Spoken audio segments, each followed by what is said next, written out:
Tadhana na mismo yung gumagawa ng paraan. Nanay ko si Christine. Kumampi sa atin.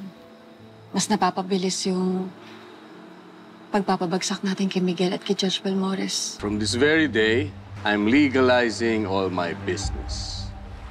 Meaning, I have to cut ties to all of you.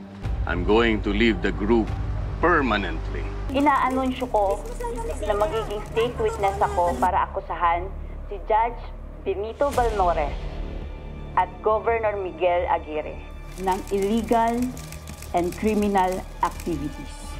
Kilala ko si Benito. Nakahanda na siya sakaling gumuho ang kaharian niya. Ayan.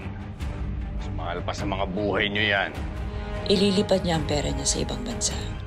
Offshore bank accounts, barrier bonds, ilan lang yan sa mga posibleng paglagyan ng pera niya.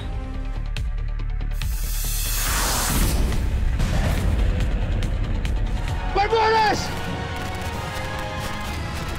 Wala ka nang tatakasan!